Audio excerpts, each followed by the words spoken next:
So ayan, good morning po sa inyong lahat. Andito naman po muli ang Lincoln STEM TV Official. Muli nagbabalik at muli tayo magbibigay ng ating konting reaksyon dito sa ating napanood kanina. Pagamat hindi tayo gagamit ng video, meron lamang tayong mga ilang katanungan. Dahil hindi ko na rin maintindihan kung ano ba talaga. Pero bago ang lahat, shoutout muna sa Team Kalingap at sa Team Strikers. Ayan, happy Valentine's sa aking mga kasamahan. Bagamat di na tayo nakakapag-live. Dahil minsan may time tayo pero hindi tayo makasingit, no? Dahil naka-live ang ating mga kasama. So dito pa silip-silip na lang tayo. At kahapon, wala rin tayong upload, wala rin tayong live kasi nga ay tayo ay nag-prepare sa isang parang charity rin dito, no? So tayo ay volunteer doon kung saan ay tumulong sa pag-prepare ng mga table kasi ngayong araw na to, by 12 o'clock ay babalik kami doon to parang feeding program ng mga bata, no? Kita nyo nga naman. Pag ikaw ay may dugong pagtulong, talagang kahit saan lupalop ka ng mundo, ay andun yung pagtulong, yung pagkakawang gawa. Sabi nga, na walang kapalit, walang bayad. So, kasiyahan ng ating puso. Hindi ko lang alam kung maiba-vlog ko, kung pwedeng i-vlog yung event na yun mamayang hapon. O, titingnan natin, no? At alam nyo naman dito, masyadong, kumbaga, private life sila, no? Kahit may mga event-event na ganyan, kumbaga, binabawal yung videohan, lalo na yung mga kabataan, no? So, yun. Hindi natin mano kung makapicture tayo o makabideo. Pero kahit wala, okay lang yun. No, ang importante ay tayo ay nakatulong, no, sa mga kabataan. So ang daming mga laruan, parang ano yun ni May, parang yung parang hindi mayor siya kumbaga siguro sa atin kandidato rin siya, parang sa politics din siya, pero like siguro ng mga kung sa bayan natin ay konsyal ng bayan, parang ganun siguro, no, yung kanyang posisyon dito. So every year gumagawa siya ng ganung event sa mga kabataan, feeding program, namimigay siya ng mga regalo, kumbaga nangungulikta rin siya sa mga tao ng pera o yung donation para pambili ng mga regalo ng mga bata. At 2015 ng February ay sila ay pinamimigay niya yung sa mga kabataan at kasama na doon yung feeding program. So, maganda, masaya yung mamaya titingnan natin kung tayo makakapag-pick. Kahit picture lang para maya. Natin. So, ayun, magtatanong ako kasi naguguluhan ako. Napanood ko kasi si Teacher N. Ayan, shoutout tayo kay Teacher N. Kumbaga, yung live niya kanina yata yun, ay medyo inaano niya dito si Maria Ligaya. Na kesyo nangunguna sa pag-announce ng siya ay itong ano ba to, itong love team ni may Chris ba to? May Chris ba to? May Chris ba to? O ano? Hindi ko masyado. Yung love team na yon na pinapangunahan daw ni Maria Ligaya ni announce, tapos yung pagbubukas ng mga regalo ay hindi naman dapat na si Maria Ligaya ang package o box na dinibigay ng mga sponsor.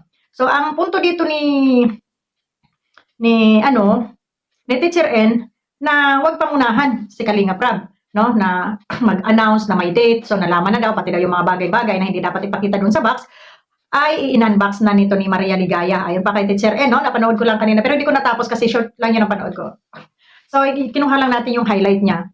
Tapos pinayuhan din niya si Maria Ligaya na kahit na-scout mo yan, ay magkaroon ka ng kaunting respeto kay Kalinga Prab. Yun ang pagkakasabi ni Teacher N, no?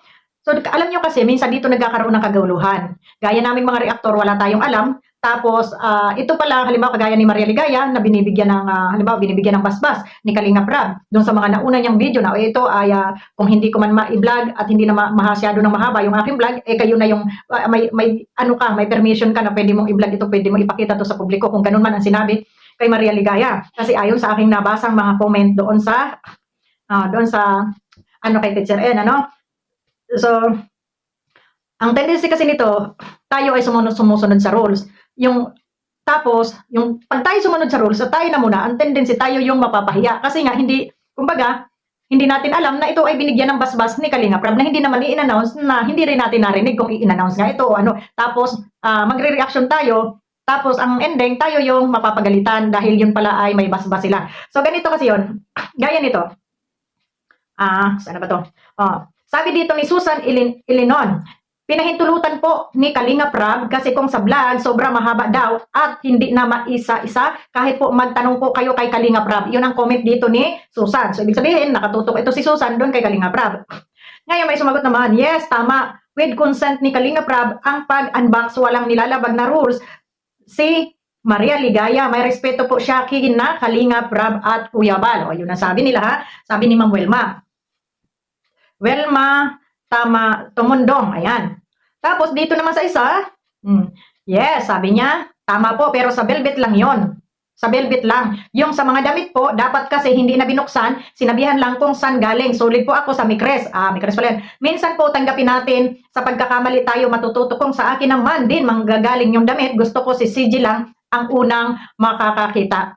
So may punto dito yung isa, no?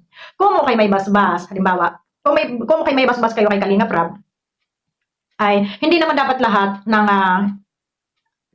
ay ipapakita mo doon sa ano, kagaya nga na sinasabi nito na pati daw yung mga damit ay hinalungkat na nito ni Maria Ligaya. So siguro ang gusto lang palabasin ni Kalinga Prab na pag may mga ganyang box at hindi na ano, ay i-vlog ninyo ito galing kay ganito at pasalamatan galing po ito kay ganito. Pero yung pag ikaw na mismo ang maghahalungkat, ikaw na mismo ang magbubukas doon at wala yung may-ari na gustong kung saan nakapangalan yun, parang kawalang respeto nga naman. Ako wala akong ano dito kasi ang tao kasi hindi respeto lang talaga yung kulang sa atin, respeto.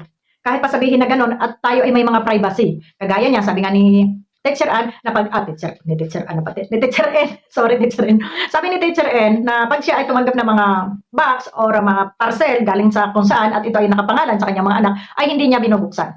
Yun po ang tamang gawain. Kahit kayo ay magkakasama sa bahay, ngalan, na yan ay hindi nakapangalan sa iyo, ay hindi mo pwedeng buksan yan. Por respeto at doon sa privacy, kahit anak natin yan. No? So, ganun din dito kami. Lalo na sa mga cellphone, kung may tumawag, may mag-text dyan, walang nakikialam sa aming mga cellphone. Bakit? Kahit nakalagay yan dyan, kahit kahit sino pa yung tumatawag dyan, walang, pag ako marinig ko, tabutin ko yung cellphone, ibigay ko sa kanya o kung kanino. O yan, may tumatawag. Pero yung ako yung sasagot, ako yung magbubukas. Hindi ko ginagawa yan kasi ayaw ko rin gawin sa akin. So, di ba? For respeto. Ngayon, ito, meron naman dito isang comment, sabi niya, bago mag-react, alamin, hindi mag-content lang po. Sabi nito ni So, hindi mo masisisi yung mga reactor to Kung ano yung makita dyan, re-reactionan yan, Re-reactionan. So, noong part 20 pa yan, sinabi ni Ligaya na utos ni Rab na i-vlog ang mga bigay ng sponsor na di na nasali sa vlog ni Rab. Even Velvet Box, nasa thumbnail doon, previous vlog ni Ligaya, ang comment ni Rab, sabi niya na maliban daw kay KR, pwedeng i-vlog ng Scouter at Kalinga Prab, pwedeng i-vlog ng Scouter at Kuya Bal ang beneficiary. Ano ba talaga? Ang gulo, di ba? Ang gulo ng pati ako naguguluhan doon sa rules, no? Kasi kung hindi magulo tingnan nyo, pati ito si Teacher N, dapat alam niya yan, dapat kasi naandyan siya, pero bakit niya nireaksyonan? Dahil may nakita siyang mali. Ngayon, kung itong maling ito, ay pabubulaanan na naman ng kabila at sasabihin ito ay walang nilabag, walang masama doon sa ginawa, ano pa yung ginawang rules, di ba? Kaya maraming nawawamali, no? Dapat hindi na lang kumbaga linawing mabuti yung kagaya nito. O sinong mapapahiya dito ngayon na nagreaksyon? Si Teacher N. Dahil sasabihin, reaksyon ka ng reaksyon. O gaya nitong basher na to, reaksyon ka ng reaksyon. Hindi mo naman pala alam na ito ay pahintulot ni Kalinga Prab. O ang pinagbabasihan naman dito ni Teacher N ay yung rules. So, ano na doon? Salabat na. Ang gulo. Di ba ang gulo? So, ayun lang, siguro ang may papayo natin dito ay kaunting respeto na lang, no? Kaunting respeto. At siguro bago ka mag-unbox, Maria Ligaya, ganito siguro ang panimula, no? Hello mga basher or mga masugid kong tagapanood. Ako ay naatasang i-unbox ang box na ito without knowing ng may-ari. Dahil ako po ay may basbas galing sa taas, baka po magtaka kayo na ako po yung mag-unbox nito. So ganun sana, yung mga intro, hindi yung basta nyo nalang buksan, iladlad kung anong yung iladlad dyan, at yung mga nanood ay hindi alam kung ano na yung, kung ikaw ba ay may pahintulot dahil hindi naman lahat ng detalye na sinasabi ni Kalinga Prab ay napapanood natin, lalo na kami dito sa abroad. Hindi kami nakatutok talaga sa mga mahabang lalo na sa mga live na mahahaba. Makapanood man kami, by segundo lang or minuto, pero hindi namin natatapos yung talagang simula hanggang dulo dahil marami rin kaming mga ginagawa. At lalong-lalo na magkakaiba po yung ating oras.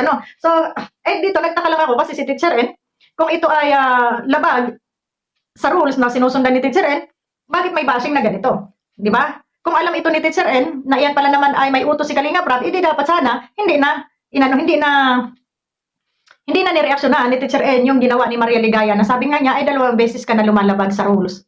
Gaya ng pagpunta sa Tagaytay at gaya ng pag-announce ngayon na may date itong Mikres. Bakit nga naman nangunguna ka na magdeklara ng mga date na yan na dapat ay si Kalinga Prab, ito rin ba ay utos ni Kalinga Prab na ikaw ang mag-spokesperson Maria Ligaya? Tatanong lang naman ako, no?